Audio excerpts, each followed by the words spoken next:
देखिए 15 सीटें तो हमारी, जब जो प्रिडिक्शन सारी चैनल्स पे आ रही हैं वो 14-15 सीटों की ऑलरेडी आ रही है।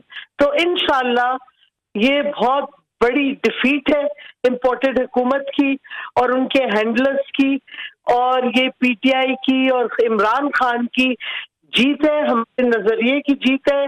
जो हमारा आजादी, हकीकी आजादी का हमारा नजरिया है, जो हमारा पूरा नैरेटिव था, कौम ने वो एक्सेप्ट किया है इस इलेक्शन में, ये वाजे हो रहा है। अच्छा शीरी मज़ारी साहब, मुझे याद है कि माजी के अंदर नवाज शरीफ साहब ने 11 बजे कोई विक्ट्री स्पीच अनाउंसमेंट कर दी थी। इमरान खान साहब ने मेरे ख्याल से 7 बजे कर दी है। वो इमरान खान साहब वो 11 बजे की तकरीर के ऊपर पूछ रहे थे, इमरान खान साहब ने 7 बजे 15-16 सीटों का बोल दिया है। नहीं, तो ये ना हो कि बाद में फिर आपसे पूछा जाए। आप जी उनकी ट्वीट पढ़े, उन्होंने कहा है रिजल्ट्स जो आ रहे हैं उनसे लग रहा है कि हम 15 सीटें जीतेंगे। आप उनका वर्डिंग देखें ना, तो वो एडवाइस हमारे लोगों को यही किया है कि जिनकी ड्यूटीज हैं पोलिंग स्टेशन पे वो बिल्कुल ना हिले जब तक आरओ से ऑफिशियल रिजल्ट नहीं उनको मिलता। ओके जी, मालिक साहब। शीरी मज़ारी साहबा, पूरा बयानिया अगर आप जिसकी आप बात कर रही हैं वो तो इस पे इन्हिसार करता था कि इलेक्शन कमीशन भी मिला हुआ है, जो है मिस्टर एक्स भी मिले हुए हैं, पंजाब में बड़ी वसी पैमाने पर धांधली हो रही है। वो बयानिया कहाँ रह गया? अगर आप आज खान साहब समझते हैं, आप देखें वो बयानिया बिल्कुल दुरुस्त था। आप देखें 2 डिसीजन जो इलेक्शन कमीशन की नोटिफिकेशन थी लाहौर हाई कोर्ट ने रिजेक्ट की।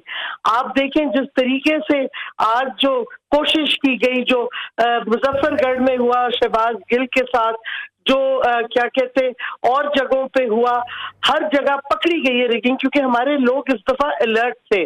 तो कोशिश तो उन्होंने धांधली की हरासा की फवाद चौधरी पे अटैक हुआ, जुल्फी बुखारी को वो अरेस्ट करने को फिर रहे हैं, तो उन्होंने बैरियर्स लगा दिए कि केपी के लोग, हमारे जो पार्टी मेंबर्स हैं वो पंजाब में ना आए, जो कि गैर आईनी रिस्ट्रिक्शन इलेक्शन कमीशन ने लगाई।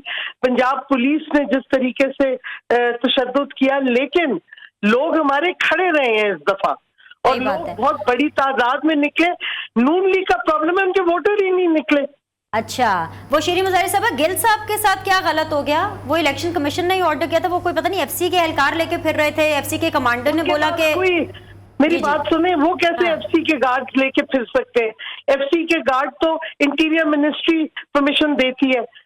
शहबाज गिल के पास कोई एफसी के गार्ड नहीं थे। तो वो कौन से लोग थे जो उनके साथ फिर रहे थे हल्के में? एफसी के गार्ड कैसे हो सकते हैं शहबाज गिल के पास? किसने उनको इजाजत दी थी? उनके प्राइवेट गार्ड्स हैं जो कि registered private companies and security companies, उनके वो गार्ड थे। विद ड्यू रिस्पेक्ट मैं एजुकेट होना चाहती हूँ। जी जी बिल्कुल, मैं आप ही की सुन रही हूँ, आप ही के साथ हूँ। मैं एजुकेट होना चाहती हूँ। आप नेशनल असेंबली में बैठी हैं और बिल्कुल आप को पता है इलेक्शन की साइंस क्या होती है, इलेक्शंस के क्या रूल्स होते हैं। क्या प्राइवेट गार्ड्स इलेक्शन वाले दिन ऐसी जगह पर जहां पर उनको नहीं जाना चाहिए जा सकते हैं? Just for my knowledge madam. वो दे नॉट पोलिंग बूथ में वो नहीं जा रहे थे गार्ड्स, गाड़ी बाहर खड़ी थी, गार्ड्स उनके बाहर खड़े। सारे पीएमएलएन के गार्ड्स आप देख रहे हैं, आम गार्ड्स किस तरह से जा रहे हैं हर जगह। मतलब है कि ये पिछले जो साजिश शुरू की हुई थी इन्होंने जर्नलिस्ट के खिलाफ एफआईआर फेक, हर बंदे को अरेस्ट करने का, मुझे किडनैप करने की कोशिश की गई। ये इनका प्लान काफी अरसे से, जब से ये आए हैं साजिश के तहत, ये इनकी रवैया रहा है कि हैरेसमेंट करें, एफआईआर काटें, लोगों को उठाने की कोशिश करें, लेकिन ये नाकाम होती जा रही है, क्योंकि जब कौम की ताकत खड़ी हो सकती है फिर ये चीजें नहीं काम करती। शीरी मज़ारी साहब, आपने 2 फैसलों का जिक्र किया है लाहौर हाई कोर्ट के फैसलों का। एक है जो आपके पोलिंग एजेंट्स जो हैं वो नामजद करने का हल्के से बाहर का इख्तियार, दूसरा आपने कहा कि दूसरा फैसला है वो 25 लाख वोटर्स वाला जिसमें इलेक्शन कमीशन ने गलती तस्लीम की, उसका आज के इलेक्शन के साथ कोई ताल्लुक नहीं था, वो इंतखाबी फहरिस्तों की तस्हीह का मामला है। वो कैसे आप कह सकती हैं कि इलेक्शन कमीशन ने बड़ा आपने कोर्ट से जाके फैसला रुकवा लिया? कई लोग वोट डालने आए जो पहले डिक्लेयर डेड थे। बिल्कुल हर इलेक्शन से ताल्लुक था, पोलिंग एजेंट्स का ताल्लुक था, ये बिल्कुल वो फरिश्ते ही नहीं थी हैं, ये पुरानी फरिश्तों पर इलेक्शन आज हुआ है। इलेक्शन कमीशन ने जितनी रिगिंग कर सकते थे कि जिस तरीके से वोट इधर उधर दूसरे हलकों में फेंके गए, सारी चीजें अब वाजे होती जा रही हैं। और मैं समझती हूँ कि इस इलेक्शन के बाद चीफ इलेक्शन कमिश्नर को फौरी तौर पे इस्तीफा देना चाहिए, उनकी क्रेडिबिलिटी खत्म हो गई है। चाहे आप जीते या हारे, दोनों सूरतों में इस्तीफा देना चाहिए।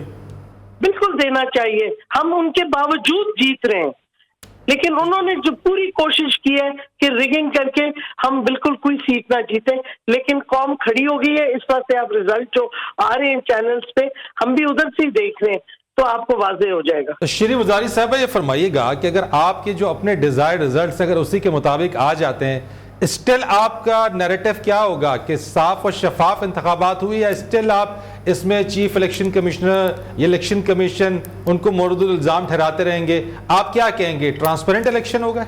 हम कहेंगे कि इलेक्शन हम जीते हैं, इसके बावजूद कि रिगिंग की कोशिश की गई और इलेक्शन कमीशन ने जिस तरीके से अपना बायस दिखाया, ये हमारी पोजीशन है। और क्या कहते हैं, हमारे डिजायर्ड रिजल्ट नहीं है, ये रिजल्ट जो लोगों ने वोट डाले हैं उनकी वजह से है। हम डिजायर्ड रिजल्ट की बात नहीं है, ये कौम की आवाज है और वो अब आपको रिजल्ट्स में नजर आ रही है। तो मिस्टर एक्स और मिस्टर वाई यानी कि उनका किरदार फिर खत्म नहीं हो गया अगर रिजल्ट आपकी मर्जी के आ गए, क्योंकि वो तो आपके खिलाफ से बकौल आपके। नहीं, मेरी बात सुने, उन्होंने तो पूरी कोशिश की, उसके बाद मैं बार बार कह रही हूँ, उसके बावजूद रिजल्ट ये आ रहे हैं। तो मैं समझती हूँ कि बेहतर है कि वो अब इस्तीफा दें, क्योंकि उन्होंने उनकी कोशिशें भी नाकाम हो गई हैं रिगिंग की।